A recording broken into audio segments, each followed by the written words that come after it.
들어본 적이 있으리라 생각합니다. 그렇지 않은 분들은 잘 모르실 겁니다. 넘사벽 아세요 혹시? 네, 넘을 수 없는 4차원의 벽, 이것을 넘사벽이라고 표현한다고요.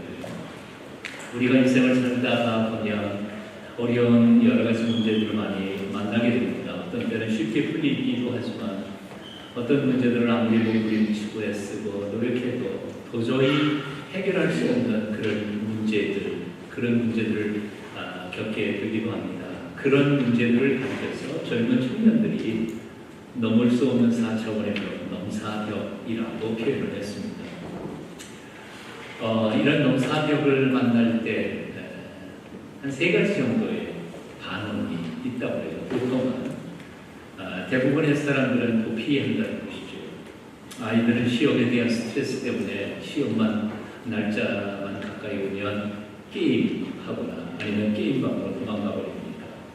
또는 어른들은 술집으로 도박하러 도망가기도 합니다. 심지어 심각하면 어떤 사람들은 마약에 빠지기도 하고 또는 남녀의 부정적인 관계에 빠져서 도피해버리기도 한다는 것이죠. 하지만 이런 도피하는 것은 전혀 도움이 되지 않을 뿐만 아니라 인생을 망치는 축적이 되고 말 것입니다. 자, 넘사벽, 넘을 수 없는 어려운 문제를 부딪혔을 때 첫 번째 대응하는 방법은 도피하는 거예요. 두 번째는 도피하다 도대체 안 되겠다 그러면 그냥 포기해버리는 경우도 참 많이 있다고 합니다. 우리 한국의 젊은이들이 포기하는 게 참 많이 있다고 그러죠. 그래서 맨 처음에는 3가지 포기한 게 있다고 그랬습니다. 그래서 그걸 3포라고 표현했습니다. 취직을 포기하고요. 취직하기가 너무 힘드니까요. 두 번째 결혼을 포기하고요. 그러다 보니까 인생의 희망을 포기해버립니다. 이것을 그렇게 최초의 3포라고 표현을 했습니다. 시간이 지나가다가 2가지를 더 보태서 5포라는 말도 나오고 또 2가지 더해서 7포라는 말까지 나왔다. 작년 2015년에는 8포까지 나왔습니다. 그 8포는 건강까지 포기하는 겁니다. 이 얘기하려면 한참 걸리니까 그냥 넘어가고요. 올해 2016년 들어오면서 사실은 포기하는 숫자를 세다가 보니까 이제는 숫자 세는 것조차 포기해버렸습니다. 그래서 N포라고 표현했습니다. 요즘에 한국의 언론들에서는 그래서 청년 세대를 갖고서 N포 세대라, 포기해버리고 사는 세대라, 그렇게 참 처절한 용어로 표현을 하고 있습니다. 넘사벽을 만날 때 첫째 도피하고 아니면 포기해버리고 그리고 마지막 3번째 이야기는 오늘 여러분과 함께 나누고 싶은 3번째 하나입니다. 말씀을 더 읽기 전에 서두에서 2가지 질문을 해드리고 싶습니다. 요즘 여러분의 넘사벽은 무엇입니까? 여러분이 풀고 싶지만 풀어지지 않는 정말 넘을 수 없는 4차원의 벽에 부딪힌 것은 어떤 것이 있습니까?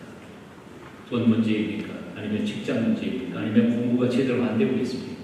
아니면 질병의 문제입니까? 아니면 인간관계에 어려움을 겪고 있습니까? 신앙생활이 넘사벽입니까? 무엇입니까? 한번 곰곰이 말씀을 들으면서 스스로 하나님과 물으며 생각해 보실 수 있기를 바랍니다. 2번째 질문이 있습니다. 여러분들은 그 넘사벽 앞에서 무엇을 하고 계십니까? 혹시 도피하고 있지는 않습니까? 아니면 아예 이미 포기해버린 건 아닙니까? 3000년 전에 이스라엘 백성들도 사실은 넘사벽을 만났습니다. 철천지 원수인 블레셋 군대가 쳐들어왔습니다. 바로 엘라 골짜기에서 대치하고 싸우는데 적장한 거인 중의 거인인 골리앗이라고 하는 사람이 등장했습니다. 키가 290cm였습니다. 여러분들 키가 몇 cm인지 모르겠습니다. 제 키보다는 1m 15cm가 더 큰 거. 제 키에다가 이번 15cm를 더 키우면 얼마나 큰지 상상이 되실 것 같습니다. 엄청 큰 거죠. 2m 90이었으니까 10cm가 모자란 3m였습니다. 대단한 거구였습니다. 그가 입고 있는 갑옷의 무게만 57kg입니다. 제가 이 눈썰미가 있어서 한번 돌아봤는데요. 여자들 평균 몸무게가 57kg가 안 되실 것 같은데 아닌가요? 착각이었나요? 여성 동지 한 사람을 매복하는 것만큼 엄청난 무게의 갑옷을 한번 짊어지고 싸울 만큼 대단한 거부의 사람이었습니다. 이 거부 골리앗이 예루살렘 진영을 향해서 소리를 지르고 있었습니다. 한 명만 남아라. 1대1로 붙자. 그래서 이기는 사람, 이기는 쪽이 이기는 걸로 하자. 그런데 아무도 이스라엘 진영에서 나오지 못했습니다. 그 거부와 싸워서 이길 수 있는 가능성이 있는 사람 아무도 없었기 때문이었죠. 그래서 성경은 이렇게 기록하고 있습니다. 사무엘상 17장 24절 이스라엘 모든 사람이 그랬습니다. 모든 사람이 그 사람을 보고 심히 두려워하여 그 앞에서 도망하며 다 도망갔습니다. 한 사람도 예외 없이 심지어는 사울 왕까지도 도망합니다. 사무엘상 17장 11절에 보니까 사울과 온 이스라엘 블레셋 사람이 이 말을 듣고 놀라 크게 두려워합니다. 사실 사울 왕도 보통 크기는 아니었죠. 키가 보통 이스라엘 백성들보다 머리 하나가 더 컸다 그랬으니까 사실은 사울 왕도 이스라엘 땅에서는 거인 쪽에 속하는 사람이었습니다. 대단히 큰 사람이었습니다. 그런데 사울 왕이 보기에도 골리앗은 커도 너무 컸습니다. 싸움이 아예 되지 않는 사람이었죠. 그러니까 초장부터도 사울 왕조차도 덜덜 떨면서 도망갈 수밖에 없었던 사람이었습니다. 그렇게 완전히 일방적인 게임으로 40일이 진행되고 있었습니다. 그 과정 속에서 골리앗은 이스라엘 사람들을 욕합니다. 이스라엘의 하나님을 욕합니다. 모독하기 시작합니다. 하나님이 있긴 어딨냐? 하나님이 만일이 있다면 너희들 왜 이렇게 비겁하냐? 저는 이 부분을 묵상하면서 많은 생각들을 해봅니다. 강남의 아주 부자들이 가난한 사람들을 예수 믿지 않는 사람들 중에서 예수 믿는 가난한 사람들을 보면서 하나님이 살아있기는 살아있냐? 근데 너는 왜 그렇게 깨지지않고 가난하냐? 하나님 어디 계십니까? 공부 잘하는 예수 안 믿는 친구가 공부 못하는 나를 향하여 하나님이 있긴 있냐? 하나님이 도와주신다면 하나님이 어디 있어? 정말 자존심 상하는 고통스러운 이 골리앗의 음성이 우리의 삶의 현장 속에 구석 속에서 들리지 않습니까? 40일을 일방적으로 욕을 얻어먹고 있던 현장 속에 10대 소년 다윗이 등장합니다. 그는 군인이 아니었습니다. 사실 형님들 도시락 전달하러 왔을 뿐이었습니다. 군인의 징집되기에는 어린 나이였습니다. 그런데도 불구하고 저 이방인 골리앗이 사랑하는 하나님 여호와의 이름을 모독하고 이스라엘 백성들을 모독하는 그 욕지거리에 도저히 참을 수가 없었습니다. 그래서 싸워보겠다. 이길지 질지는 모르지만 하여튼 저놈하고 싸워보겠다. 저놈 입을 좀 막아보겠다고 전쟁터로 달려 칼을 각오를 다집니다. 옆에 있던 자기 맏형 다윗은 7째 아니에요. 제일 큰 형 엘리야를 쥐어박으면서 이렇게 표현하는 거죠. 야, 아, 여기가 전쟁 놀이하는 전쟁 놀이터인 줄 알아. 여기 전쟁터야. 피비린내야. 네가 어디라고 여기 나서 집에 가. 그리고 아마 꾸중을 쫓겠죠. 근데 다윗은 줄을 들지 않습니다. 오늘 본문 45절부터 47절의 말씀입니다. 골리앗을 향하여 담대하게 이렇게 외칩니다. 여러분 그 다윗의 심정을 마음속에 한번 새겨보면서 같이 한번 읽어보시지 않으실래요? 45절부터 47절까지 그냥 읽지 마시고 느낌을 생각하면서 같이 한번 읽어보시겠습니다. 함께 읽습니다. 시작. 다윗이 블레셋 사람에게 너는 칼과 단창으로 내게 나아오고 나는 만군의 여호와 이름 곧 내가 모욕하는 이스라엘 군대의 하나님의 이름으로 내게 나아가 오늘 여호와께서 너를 내 손에 넘기시기니 내가 너를 쳐서 내 몸을 베고 블레셋 군대의 시체를 오늘 공중의 새와 땅에 들짐승에게 주어 온 땅으로 이스라엘에 하나님이 계신 줄 알게 하고 또 여호와의 권하심이 칼과 창이 있지 아니함을 이 무리에게 알게 하고 전쟁은 여호와께 속한 것인지 그가 너희를 우리 손에 넘기시리라. 아멘. 그 이하는 제가 설명할 필요 없을 것 같아요. 다 아는 내용입니다. 대신에 맥스 루케이도라고 하는 목사님이 쓰신 글 중에 제가 몇 줄 한번 읽는 걸로 대신하려고 합니다. 제가 읽을 때 한번 잘 들어보십시오. 형들은 너무도 무섭고 당황스러워 아예 눈을 가려버렸다. 사울 왕은 히브리 청년 하나가 쓸데없이 객기를 부리다가 죽는구나 싶어 깊은 한숨을 내쉬었다. 골리앗은 고개를 젖히고 껄껄 웃었다. 그 바람에 투구가 훌떡 넘어가면서 맨 이마가 손가락 2마디만큼 드러났다. 다윗은 그 순간을 놓치지 않고 목표를 잡는다. 골짜기엔 정적만 흐르고 오직 물매 돌리는 소리만 들렸다. 윙윙윙. 마침내 돌멩이가 허공을 가르고 날아가 골리앗의 머리를 정확하게 강타했다. 거인의 눈동자가 풀리더니 무릎이 꺾이고 통나무 넘어가듯 쿵 쓰러지더니 그대로 숨을 거두었다.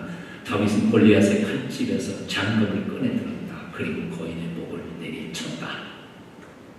이쯤 나오면 박수 좀 쳤어야 될 거야.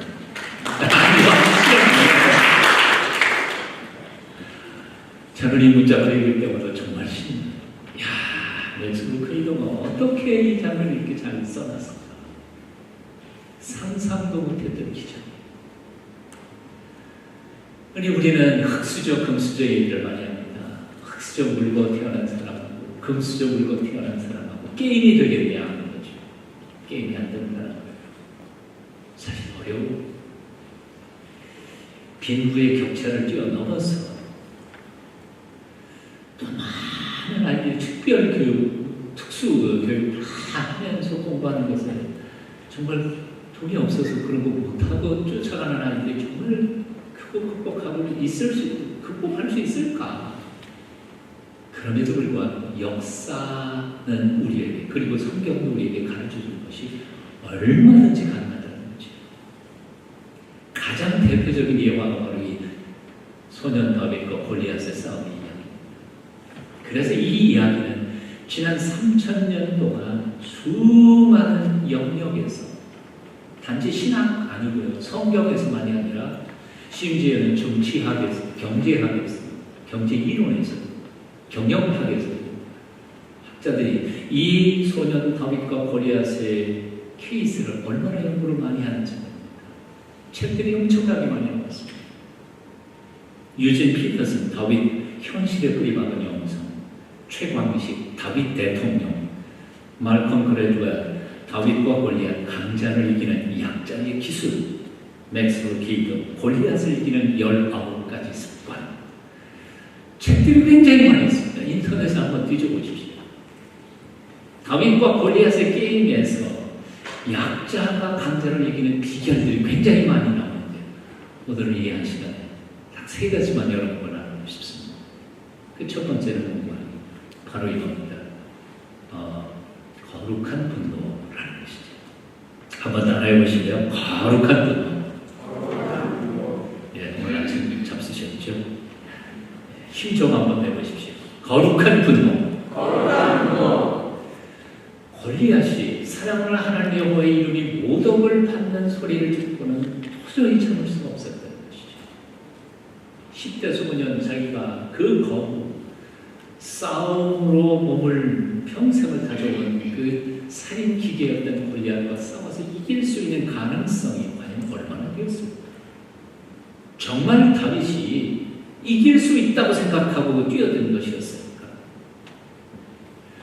아마 어쩌면 질지도 모르고 진다는 것은 죽을지도 모른다는 얘기인데 아마 그걸 간섭하고 나섰을 것이라고 생각합니다. 저는 검도를 조금 합니다. 지금도 하고 있고요. 네, 단수에 따라서 검도는 초단과 8단이 함께 이렇게 겨룰 때도 있습니다. 물론 8단은 초단이 이길 수는 없죠. 만약 그럼에도 불구하고 방심하는 순간에 초단이 칼에 8단 목이 날아갈 수도 있습니다. 왜냐하면 검도라고 하는 것은 실력뿐만 아니라 마음이기 때문에 그렇습니다. 쉬운 거 아닙니다. 이길 가능성이 99%라 할지라도 1%에 내가 들어가면 나는 지는 것입니다. 싸움이 장난이 아닙니다. 다윗이 정말 100% 이길 것이라고 생각하고 질 가능성을 전혀 생각지도 않은 제독이 뛰어들었다고 생각하십니까? 그렇지 않습니다. 다윗은 맞아 죽는 한이 있다 할지라도 하나님의 이름을 모독하는 저는 그냥 내버려 둘 수 없다고 생각하고 뛰어든 것이었습니다. 어머 둘이 사는 소년이 있었습니다. 동네 사는 자기 키보다 2배나 더 큰 형들이 뭐라고 해도 자기는 얼마든지 참습니다. 그렇지만 자기 엄마에 대하여 욕을 하는 형에 대하여 도저히 참지 못합니다. 그냥 주먹 한 개를 날리고 수십 대를 두들겨 맞고 뻗어 오는 한이 있어도 너희 엄마 술집 잡부라며 그 얘기를 듣는 순간 쥐꼭지가 올라가면서 그냥 막 싸워서 피투성이가 나고 싸우는 거지. 이걸 가르쳐서 우리는 어린아이의 거룩한 분노라고 말합니다. 나는 욕해도 괜찮아. 나는 지시발광해도 괜찮아. 그러나 사랑하는 우리 엄마에 대하여 모독하는 도저히 용서할 수 없어요. 소년 다윗이 바로 이 아이와 같은 존재였습니다. 내 사랑을 여호와는 그분을 모독하는 골리앗 얼마나 큰지 모르고 얼마나 잘 싸우는지 몰라.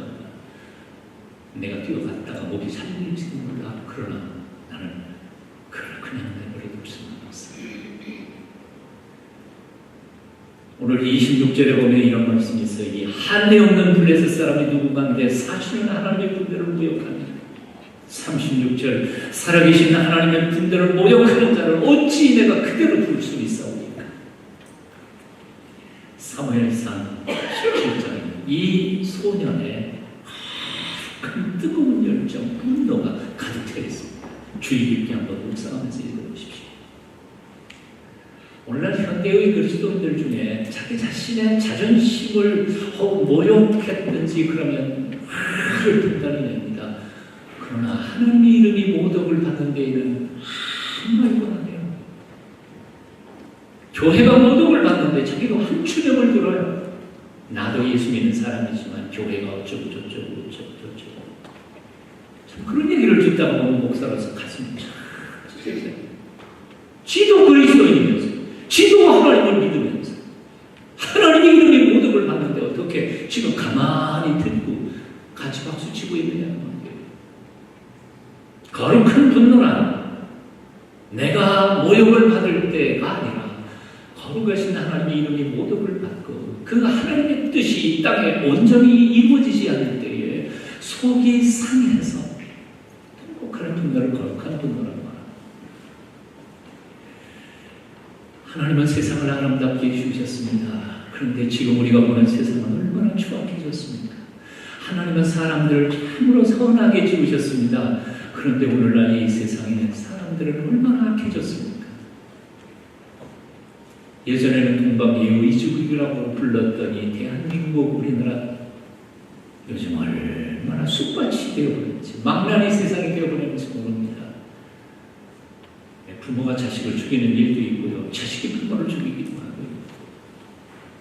졸지에 돈 번 사람들이 가난한 사람들을 아나무인으로 대합니다. 권력주인 사람들은 그저 몇 년 사이에 400억, 500억 전반 예물하는 돈을 벌지만 가난한 청년은 지하철에 점심 먹을 시간이 없어서 굶고 일하다가 죽었는데에 불구하고 보상을 받지 못해요. 왜냐하면 정식 직원이 아니기 때문이에요.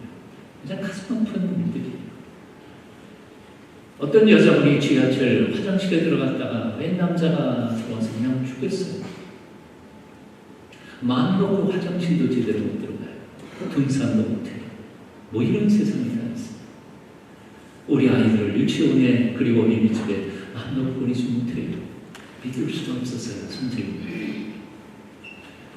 젊은이들과 대화를 나누다가 보면 생각과 꿈과 비전과 미래에 대한 희망을 가지고 있는 친구들 찾기가 그렇게 쉽지가 않아요. 참 가슴이 밤낮 게임, 펀 노는 거예요. 쉽게 사는 삶에 대한 걸 생각하죠. 어쩌다가 이렇게 됐는지 몰라요. 자, 세상을 보면서 우리는 거룩한 분노를 바라지만 사실은 그 전에 더 교회의 모습에 대하여도 우리는 참 속이 상해 가슴을 쳐야 됩니다. 할 얘기는 굉장히 많지만요. 지난 주일날은 LA에서 예배를 드렸습니다. 이제 교회 시작한 지 한 9개월 됐다 그러네요. 후배 목사님. 얘기를 듣다 보니까 LA에 있는 큰 교회들 얘기, 찢어지고 갈라지고 싸우고 심지어 그런 얘기도 합니다. 그 큰 교회 안에서 정상적으로 결혼해서 사시는 분들 모임, 이혼한 분들의 모임, 재혼한 사람들의 모임, 이게 뭐 3분의 1씩 갈라졌는데 참 복잡하대요. 모르겠어요. 이 교회는 어떤지 모르겠지만 아마 비슷할 거예요. 그리고 한국 교회들도 비슷해져가기 시작했습니다. 이게 가슴 아픈 노릇이에요. 교회만큼은 그래도 거룩하고 순결한 줄 아는데 교회하고 세상은 똑같으니까 가슴 아픈 거 아니에요. 그런데 사실은요, 이 교회에 대하여 거룩한 분노를 내기 전에 더 먼저, 제일 먼저 분노해야 할 자신은 대상은 바로 나 자신인 거예요. 예. 나 예수 믿은 지 몇 년 됐는데 아직 기도도 못해요. 성경 통독 창세기부터 요한계시록까지 해본 적 별로 없어요. 어때요? 정말 처절하게 답답하고 힘들 때 하나님 앞에 무릎을 꿇고 기도해 보셨어요? 기도의 능력을 아세요? 하나님이 지금도 나를 얼마나 사랑하시는지를 느끼세요? 정말 신앙인이 맞아요? 어떤 사람이 이렇게 표현하더라고요. 저는 모태신앙이에요. 그런데 아무것도 못해. 그래서 모태신앙이에요. 기도도 못해, 전도도 못해, 제자교 훈련도 못해, 아무것도 못해. 그래서 모태신앙이에요. 정말 무료하더라고요. 35년 목회를 하고 난 저 자신을 제가 작년에 안식년, 세 번째 안식년을 맞으면서 제 자신을 돌아보면서 하나님 앞에 우리가 통곡하며 회개할 일들이 있었습니다. 아, 내가 목사인데 나는 얼마나 하나님 앞에 바로 섰는가. 하나님 앞에 나 자신에게 대하여 통곡하며 바로 서기를 거룩한 분노를 통하여 나 자신을 변화시켜 가실 성령님의 은총을 구하는 열정이 살아날 때 하나님께서는 그런 사람을 통하여 상상도 못했던 기적 같은 승리를 경험하게 해주실 줄을 믿습니다. 다윗은요, 사실은 형편없었던, 대접받지 못했던, 기대하지 않던 아들이었습니다. 자기 집안에서도 7째 막내였고요. 별로 존재 가치가 없었어요. 그래서 사무엘이 그 집에 와가지고 다음 왕, 자기 왕을 세우려고 했을 때 그 아버지는 뭐예요? 야, 너는 뭐 깜이 아니니까 가가지고 저기 아들이를 지켜라. 그리고 6 형님만 거기다가 대기하고 있었지 않나요? 오늘 본문도 주의 깊게 읽어보십시오. 사실 그 아버지가 형님들에게 도시락 싸가지고 보내주면서 뭐라고 했는지 아세요? 그 본문을 주의 깊게 읽어보세요. 다윗에게 이렇게 말합니다. 형들한테 이 도시락 갖다가 줘라. 그리고 받았다는 증서 써가지고 와라. 이 얘기 무슨 얘기인지 아세요? 요놈이 도시락 싸가지고 가가지고 지 혼자 어디 가서 까먹고는 갖다가 들고 왔다고 그럴지 모르겠다고 아버지는 이 다윗을 안 믿는 거예요. 그러니까 형들한테 이 도시락 잘 받았습니다. 증서 받아가지고 와라. 이렇게 못 믿었던, 믿음성을 주지 못했던 사람이 다윗이었어요. 그런데 그 작은 10대 소년 다윗의 가슴 속에 딱 하나, 하나님의 영광과 그 이름, 거룩한 이름에 대한 거룩한 분노를 바라는 것을 보시고 하나님께서는 그 아이를 틀어 그 유대를 한국으로 만들어 가시는 큰 힘으로 쓰시는 것이죠. 사랑하는 여러분, 여러분의 스펙에 대하여는 걱정하지 마십시오. 여러분의 집안 배경에 대하여 우절하고 낙심할 필요 없습니다. 그동안 공부 좀 열심히 못한다고 해서 포기할 것도 없어요. 마음을 품고 나 비록 가진 것도 없고 배운 것도 없고 능력도 없지만 정말 하나님의 영광스러운 그 이름을 위하여 남은 세계를 살고 싶습니다. 이 열정을 가지고 하나님 앞에 내 한 몸을 던질 때 하나님께서 여러분을 통하여 큰 영광을 받으실 줄을 믿습니다. 거룩한 마음을 품으십시오. 하나님이 쓰실 것입니다. 오늘 본문 말씀 속에 두 번째로 우리에게 주시는 메시지가 있습니다. 그래서 문구원이 물맷돌 던지는 훈련을 해야 한다는 사실이죠. 다윗은 골리앗을 쫙 쳐납니다. 쫙 쳐나다가 갑자기 골리앗 가까이 앞에 와가지고 무릎을 탁 꿇고 하나님 이제 골리앗이 내 눈앞에 있습니다. 그러므로 저놈을 거꾸로 때려주십시오 하고 기도했다. 맞아요? 틀려요? 뭔 얘기인지 모르실 것 같아요. 당연히 틀리죠. 골리앗은 이미 기도했어요. 출발하기 전에 이미 기도했어요. 달려가다가 갑자기 기도하는 게 아니에요. 이제는 싸워야 할 일이에요. 평소에 갈고 닦았던 물맷돌 던지는 실력을 가지고 다윗에서 골리앗의 이마를 돌멩이를 맞춰야 하는 순간입니다. 너무나 많은 사람들이 요즘에 젊은이들이 기도하는 것으로 자신의 실력을 쌓는 것을 대신한다고 착각하는 경향이 있는 것 같아요. 장로님 중에 한 분이 사업하신 분이 이런 말씀을 하신 것을 듣고 제가 웃었습니다. 요즘에 신입사원을 뽑으려고 하는데 참 마땅한 사람 구하기가 힘들다 그래서 그 실력 있는 사람은 뽑으면 되죠. 그랬더니 글쎄 실력 있는 사람 중에 예수 믿는 사람이 없다는 거예요. 그러면 예수 믿는 사람 중에 실력 있는 사람 뽑으면 되지 않아요? 그런 의미 없어요. 예수 믿는 놈 실력이 없고 실력 있는 놈은 예수를 안 믿고 별로 감동이 별로 없으실 것 같은데 양심이 가책도 별로 없어요. 저희 교회에서 청년들이 참 많이 보입니다. 그래서 청년들 예배 시간마다 아예 대놓고 얘기하는데 야 이놈들아 공부 좀 해라. 공부 좀 해라. 우리 장로님들이 사업하시는 장로님들이 신입사원 뽑는데 예수도 잘 믿고 실력도 있는 걸 뽑고 싶은데 이거 없어서 못 뽑는다 그런 거니까 제발 좀 공부 좀 해라. 두 가지를 명심해야 할 것 같아요. 영적인 실력을 쌓으셔야 됩니다. 이것은 조금 이따가 얘기할 거예요. 두 번째, 세상에서 살아남을 수 있는 실력을 쌓으셔야 합니다. 세상은 격변하고 있습니다. 생각의 속도만큼 바뀌는 것이 바로 세상이 아닙니까? 미국은 수백 개의 직업이 사라져버리고 수천 개의 새로운 직업들이 탄생을 한다고 그러잖아요. 1년에.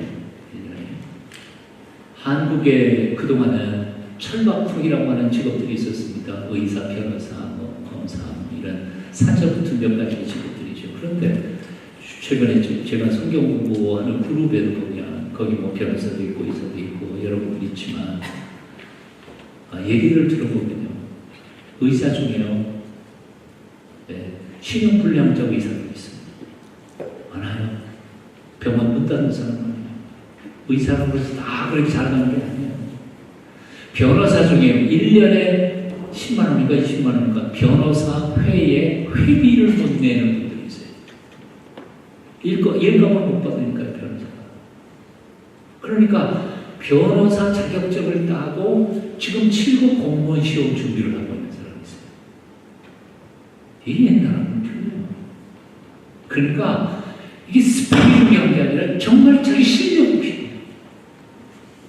어디에 갖다 놔도 일할 수 있는 실력을 가진 사람들이 필요해요. 저는 이런 생각들을 해봅니다. 구제, 선교, 교회 안에서의 선교 전략, 먼저 세상의 어떤 곳인지를 알고 세상 문화를 간파할 뿐만 아니라 세상에 돌아가는 것들을 간파하고 그것을 함께 복음으로 변화시켜 갈 수 있는 실력 있는 크리스천들이 꼭 필요하다는 것이죠. 열심히 공부하십시오. 물맷돌 다윗은 몇 번 던져가지고 사자를 죽일 수 있었겠습니까? 단 한 번에 골리앗을 이마로 맞출 수 있을 만큼 실력을 갖추려면 그러나 굉장히 연습을 많이 했을 것이라고 생각합니다. 이렇게 질문해 봅니다. 여러분의 물맷돌은 무엇입니까? 여러분의 전공 과목 속에서 여러분들은 과연 이 세상을 변화시킬 수 있는 파워와 능력을 갖춘 실력자가 되어 있으십니까? 열심히 노력해 보십시오. 이제 마지막 결론 함께 말씀을 나누기를 원합니다. 다윗의 승리의 세 번째 비결은 성령의 충만함입니다. 오늘 본문이 너무 길었기 때문에 그래서 이 부분을 읽지 않았습니다. 대신 제가 읽어드립니다. 바로 오늘 본문 17장 앞장에 16장 13절에 보면 이런 말씀이 나옵니다. 사무엘이 기름부를 취하여 그 형제 중에서 그에게 부었더니 이날 이후로 다윗이 여호와의 신에게 크게 감동되니라. 다윗이 골리앗을 이길 수 있었던 비결은 무엇이었을까? 첫 번째 전에 거룩한 분노라는 말씀이었습니다. 예, 아주 중요한 요소입니다. 그러나 그건 전부가 아닙니다. 둘째, 물맷돌 던지는 실력이라고 했습니다. 그것도 정말 중요합니다. 그러나 그게 다는 아닙니다. 세 번째, 궁극적으로 그의 승리의 비결이 가장 중요한 것은 바로 여호와의 신, 하나님의 신이 그에게 임했을 때 다윗이 하나님의 신의 능력으로 세상을 이겼다는 것입니다. 가장 중요한 것은 바로 이것입니다. 아무리 실력이 뛰어난다 할지라도 10대 소년이 그 거부 골리앗을 두려움 없이 달려갈 수 있는 용기가 도대체 어디에서 나왔겠습니까? 네. 거룩한 분노, 그쯤의 분노는 그 웬만한 사람들은 가질 수 있었지 않겠어요? 여호와의 신의 도우심이 없이는 불가능했습니다.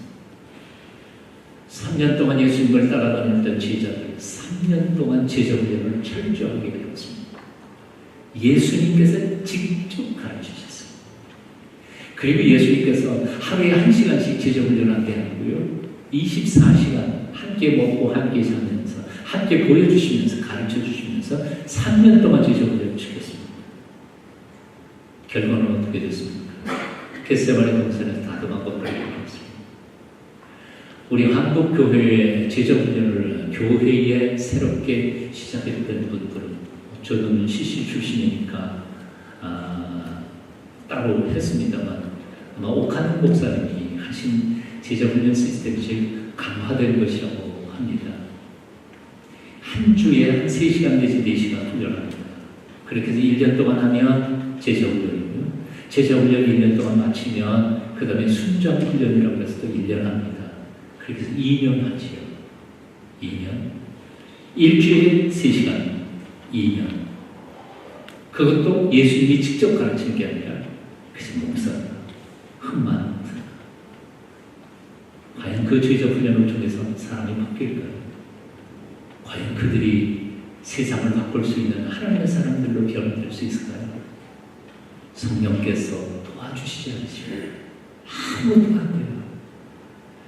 자, 12제자가 3년 동안 예수님이 직접 가르치셔도 실패했던 사람들이 나중에 오순절 다락방에 성령님이 마실 때 그들은 확 뒤집어 바뀌어버렸습니다. 성령께서 그들을 만기했을 때 그들은 300년이 버티고 로마 제국 자체를 점령해버립니다. 기독교 국가를 바뀌지 않아요. 성령님만이 우리를 변화시킬 수 있습니다. 하나님의 신만이 우리를 넘사벽 어떤 골리앗과 싸워서도 이길 수 있게 만드시는 단 하나의 길이고 능력이 수단이십니다. 소년 다윗에게 하나님의 신이 임할 때 골리앗을 이겼고요. 저기 갈릴리 냄새나는 어부들 그들의 성령의 충만함이 나타날 때 로마 제국을 변화시켰던 것처럼 오늘 비록 별 볼일 없는 사람들이지만 우리에게 성령께서 함께하여 주실 때에 미국 땅을 내게 주어진 사명을 잘 감당할 수 있는 하나님의 놀라우신 역사가 일어나게 될 줄 믿습니다. 성령의 충만을 갈망하십시오. 기도의 물맷돌을 들고 하나님 앞에 엎드려 기도하며 하나님께서 맡겨주신 일들을 감당하기를 노력하고 애쓰는 저와 여러분이 되어야 할 줄 믿습니다.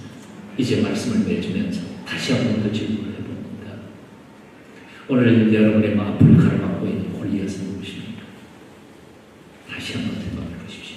넘사 벽은 무엇입니까? 그리고 그 문제에 대하여 지금까지 무엇을 하셨습니까? 아니, 지금 뭘 하고 계십니까? 요즘 아이나 청년들이 어른들이나 모두 다 문제를 도피하고 있는 것처럼 피하면서 도망다니면서 살고 있지는 않습니까? 그 문제를 향하여 예수님의 이름을 두고 그 앞을 뚫고 지나갈 용기와 담력을 회복하게 되시기를 축원합니다. 맥스 루케이도의 글을 마지막으로 읽어드리고 말씀드립니다. 당신이 마지막으로 골리앗 같은 상대에게 맹렬하게 돌진해본 지 얼마나 되었나요? 그동안 너무 쉽게 물러나지는 않았던가? 책상 위에 일거리를 산더미같이 쌓아놓고 그 뒤에 몸을 숨기거나 사람들이 이 목을 피해 술집으로 살금살금 기어들거나 금지된 사람을 찾아 유혹의 침대를 파고들지만 않았는가? 그렇게 해서 잠시라도 전선을 잊어버리려는 속셈이었겠지만 잠시 또는 하루 아니면 길면 1년 정도는 안전감을 느낄지 모릅니다. 하지만 일은 언제나 끝나게 되어 있고 술도 곧 떨어집니다.